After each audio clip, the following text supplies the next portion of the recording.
Maniacs, it's been a while since I've done a reaction to Jeffrey Dahmer. Jeffrey Dahmer was somebody before I get started, I should go ahead and say, I normally do not like, hearing how serial killers murder people, men, women, and children. It doesn't matter, just the innocence of people.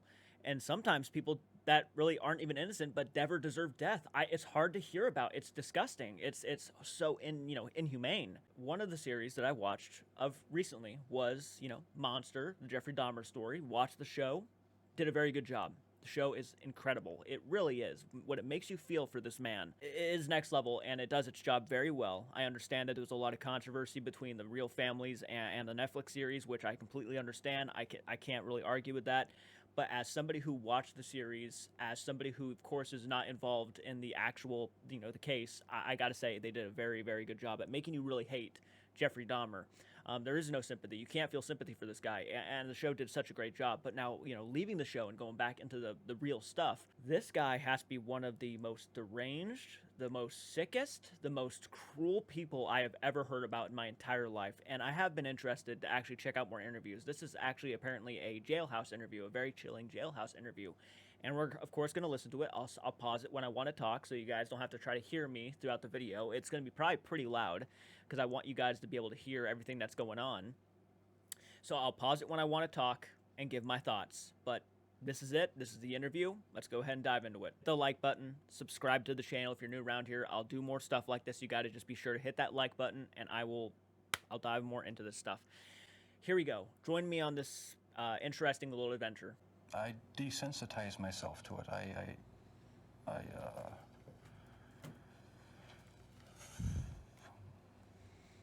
I don't know, I went to great lengths. He is pure evil, but you'd never know it by looking at him. But when you hear him, that's another story. His killing field was Milwaukee, and he got away with murder for more than a decade. But how could any of this happen? For the first time ever, Nancy Glass is here inside the world of Jeffrey Dahmer. Bill, when I sat down opposite Jeffrey Dahmer for this interview, I wondered what he would tell me, how hard it would be to get him to discuss his horrific crimes. What I found was that he was very forthcoming. He volunteered details that may be difficult to hear. I began by asking what he wanted from the men he picked up. I had these obsessive desires and thoughts wanting to control them, to, I don't know how to put it, possess them permanently. And that's why you killed them? Right, right. Not because I was angry with them, not because I hated them, but because I wanted to keep them with me. Oh my God, yeah. I forgot how deranged he put everything. I mean, there's no other way of putting it besides the man was just incredibly evil. He was sick. He was sick in the mind. And his ideals were just completely wrong. The fact that he thought murdering people was a way to keep them there forever because he never wanted them to leave him to begin with. Like they would think he's weird, so he was afraid they were going to leave him. And so he felt like killing them, that means they'll always be with him. Ooh. Yeah, it gets under your skin a little bit, doesn't it? And as my obsession grew, I was saving body parts such as skulls and skeletons. Jeffrey Dahmer is recalling his monstrous past. Almost 2 years ago in this little apartment in Milwaukee, police discovered the grisly remnants of one of the most horrible crime sprees in American history.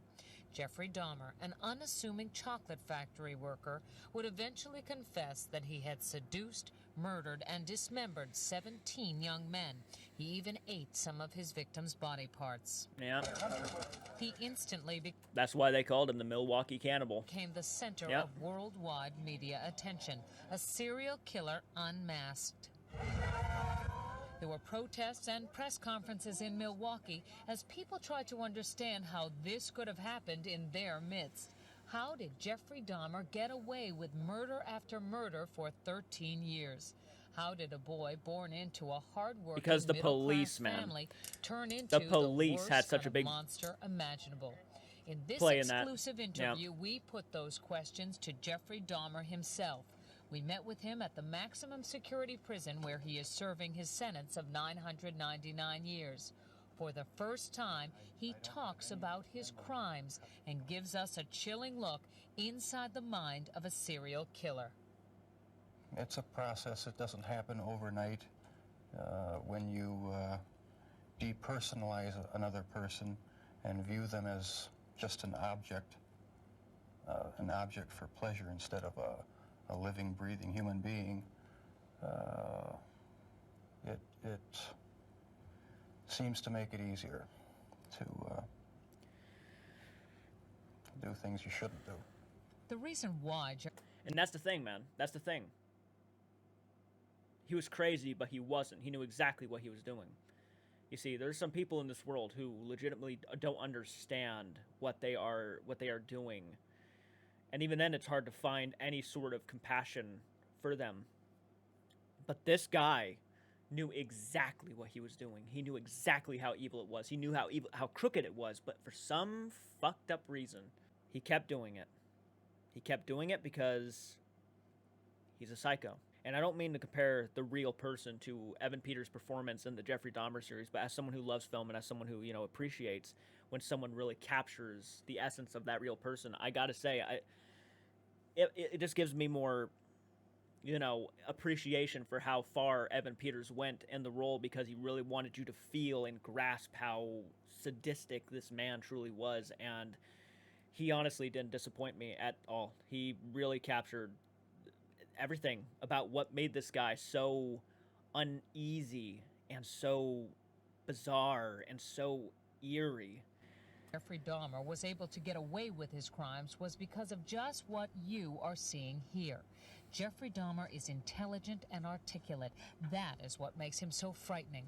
But if you listen carefully to his words throughout this interview, you realize it is a thin disguise.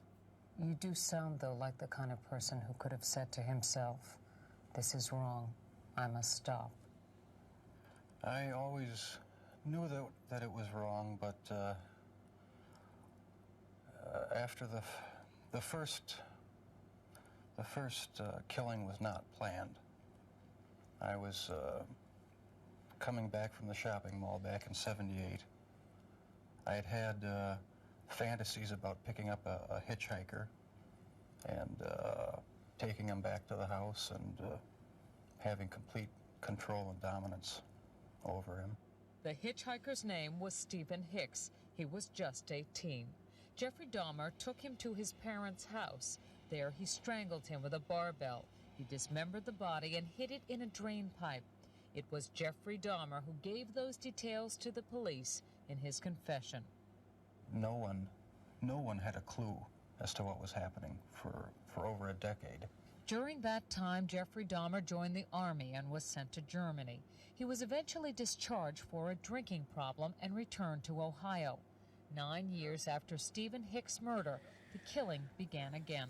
What happened to you? Hearing that he came to Ohio just gives me the EBGBs. In the 9 years in between, that you were able to stop, that you were able to control yourself. It just wasn't an opportunity to fully express what I wanted to do. There was just not the physical opportunity to do it then. And I started, when I moved to Milwaukee in '81, I started reading pornography, going to the bookstores.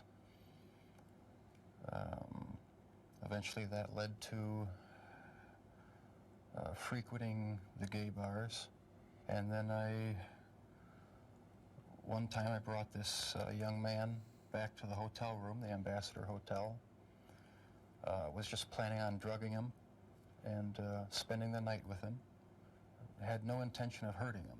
When I woke up in the morning, he had a broken rib here. It's almost kind of creepy that he almost found no issue with saying, I only plan on drugging him and staying the night with him. It's like, you drugging him is horrible in and of itself. But for some reason, he sounded like he had no issue with that. But hurting him was the problem. You see, there's something about this guy. Sorry. He was heavily bruised. Apparently, I had beaten him to death with my fists. And you have no memory I of it? have no memory of it. But that's what started the whole spree all over again.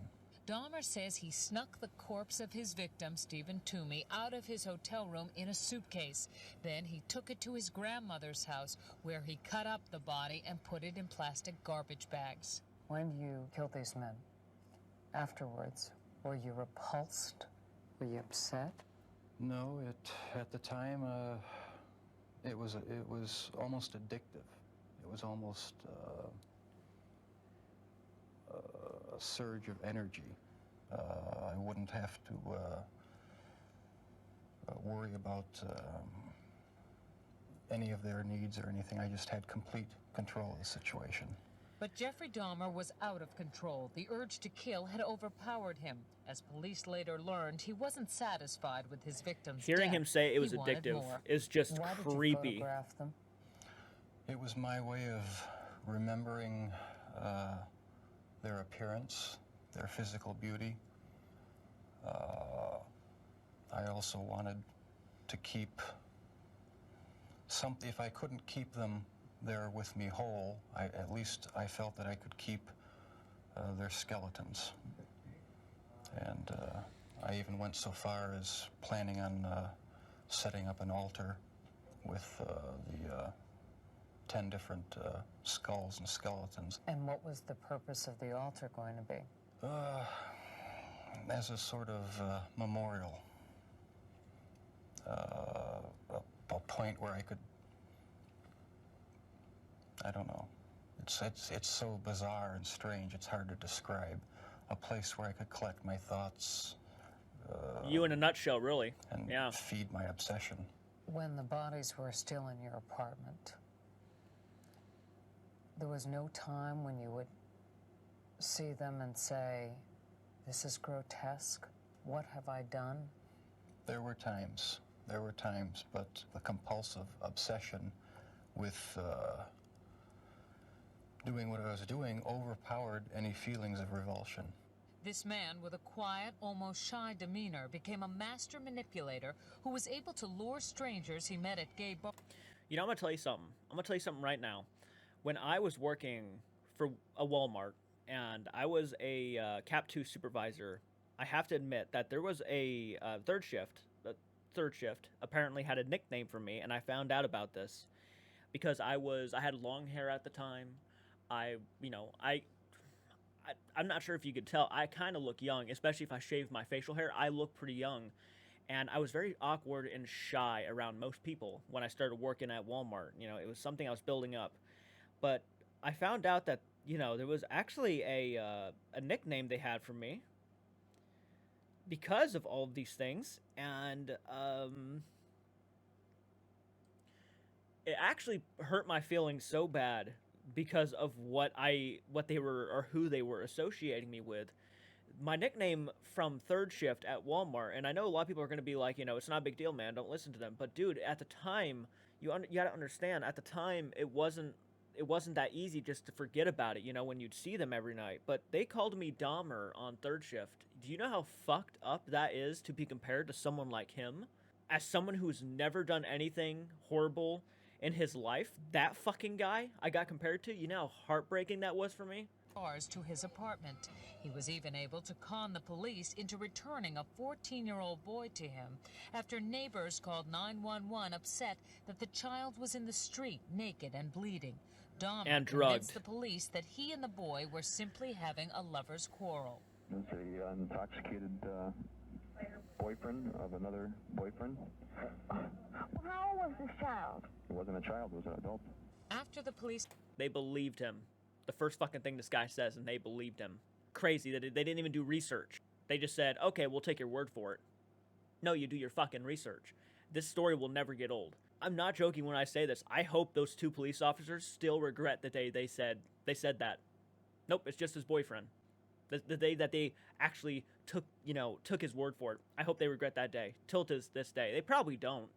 They probably don't regret it, but they should. They absolutely should. I'm not sure if they're alive or not, but I hope, by God, I hope they regret that day. left, Jeffrey Dahmer murdered that boy, Conorak Synthesome. This man says he had a near-fatal encounter with Jeffrey Dahmer. He wanted to take some picture of my back. He hit me with a rubber hammer on my neck. He was lucky to escape because by then the killing had become almost routine. Before you went out to pick up a man, was there any kind of ritual you went through? I'd go to the nightclubs, drink, watch the striptease shows, and if I didn't meet anyone at the bars, I'd go to the bath clubs and meet someone there, offer them money, and we'd go back to the apartment, have a few drinks. I'd have the sleeping pill mixture already prepared. Person would drink it, fall asleep, and that's when they would be strangled.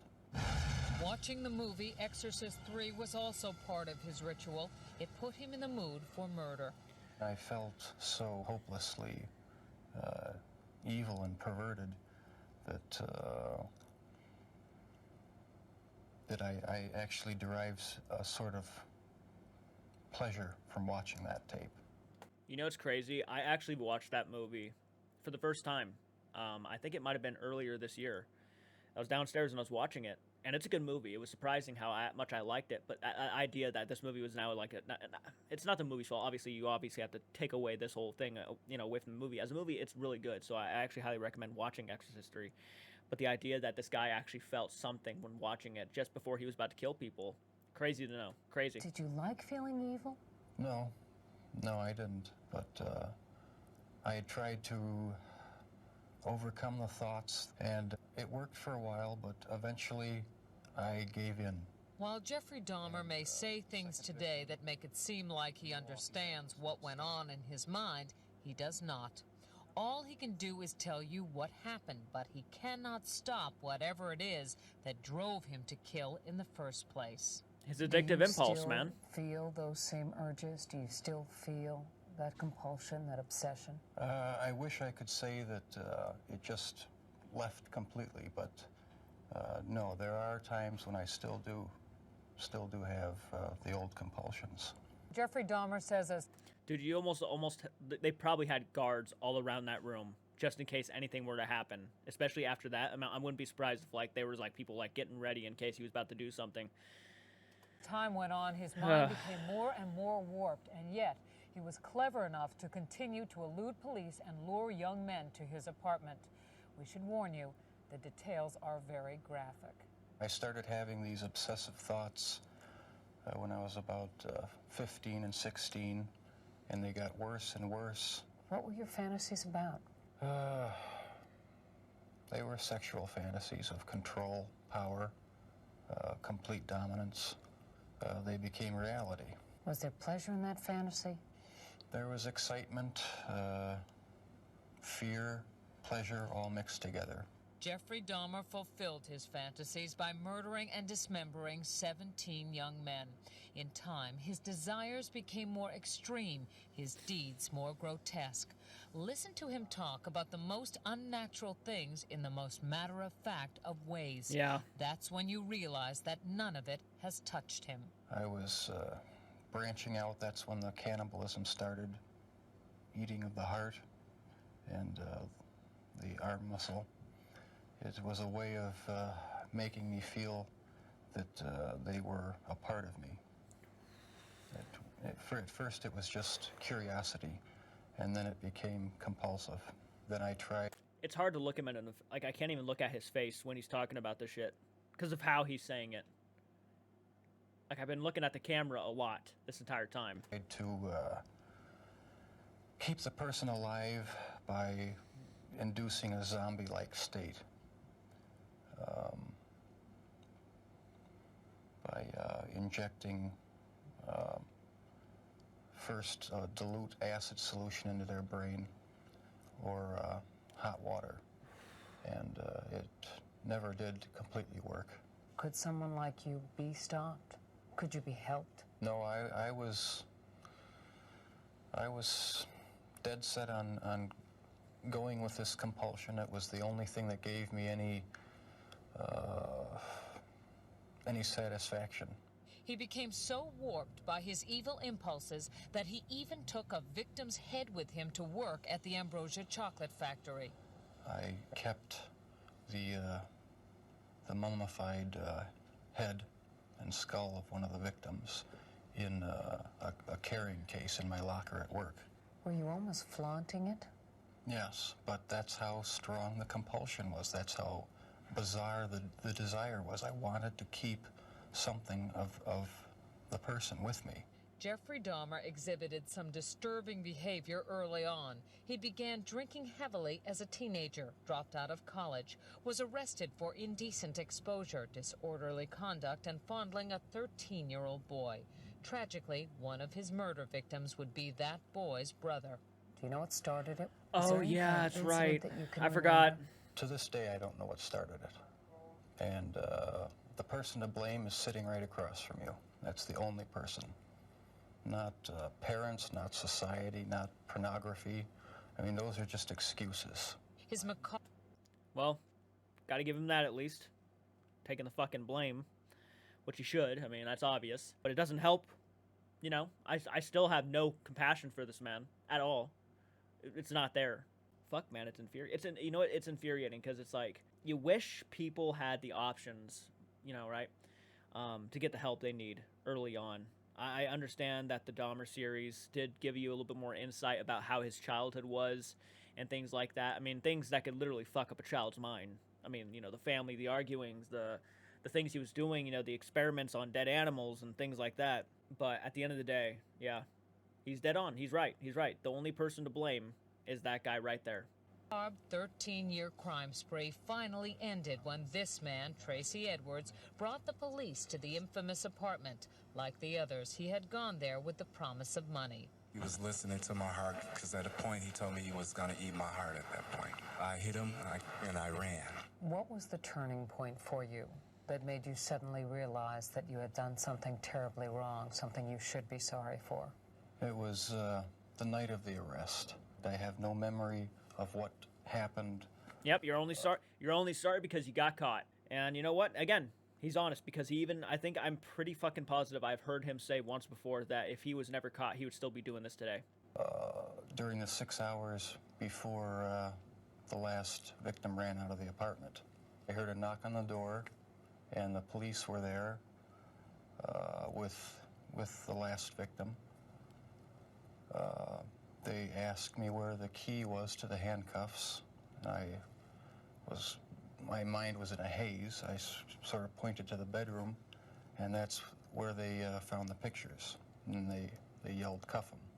And I was handcuffed, and it was just the realization that there was no point in trying to hide my actions anymore. The best route was to you were caught. Help the police identify all the victims and just make a complete confession. When it was revealed that most of the victims were black or homosexual, people in Milwaukee were incensed. Many felt that was why he went after them and why the police didn't seem to care when their families reported them missing. 10 of your 17 victims were black. Were they racially motivated? It was not racially motivated. It was not sexual preference. It was just to find an obsession with the best-looking young man I could find. While you just heard him say that his sexual preference had nothing to do with the killings, he has not come to terms with his homosexuality. Never understood it. There was no use trying to fight it because I couldn't rid myself of it. It was too powerful and persistent. Do you dislike it? Yes, it's caused a lot of problems for me. A lot of conflicts and unanswered questions. The conflicts remain with him, and so do his compulsions. But in prison, he finally cannot act on his savage desires. If you were out on the street now, would you still be committing the crimes? Probably. Oh shit. Oh shit, this is the interview. Well, I saw this last clip. Yeah. Happened. There's no doubt I probably would be. I can't think of anything that would have stopped me. Yeah, okay. That was the interview. Holy shit. Not many, like, I've seen a lot of Jeffrey Dahmer related interviews, and I'm not sure how many more I can watch that, will not. I feel like everything about this guy has already been covered in more of a sense, so I'm not sure how many more Jeffrey Dahmer interviews I'll be watching after this. I can try to find more, but that I hope, for those people who've been interested in whatnot about me continuing the Jeffrey Dahmer series, or just Jeffrey Dahmer kind of interviews and whatnot, I hope that satisfied you. Give my opinions out there about the guy. Everything is just, it's so difficult to sit down and just watch this guy and be able to like look him in the face and stuff. It's hard for me. It's hard for me to watch any of that stuff, if I had to be honest with you. I do it, obviously, but there's always a part of me that for some reason like an urge that I just cannot look at them in the face sometimes when they're talking, because it's just, I just can't bring myself to do it. I don't know what it is. I don't know what it is. But anyways, guys, please leave your comments down below. If you have any more recommendations, go follow me on Discord. Send me the recommendations, and I'll check you guys out in the next video. Keep it retro. Do take care.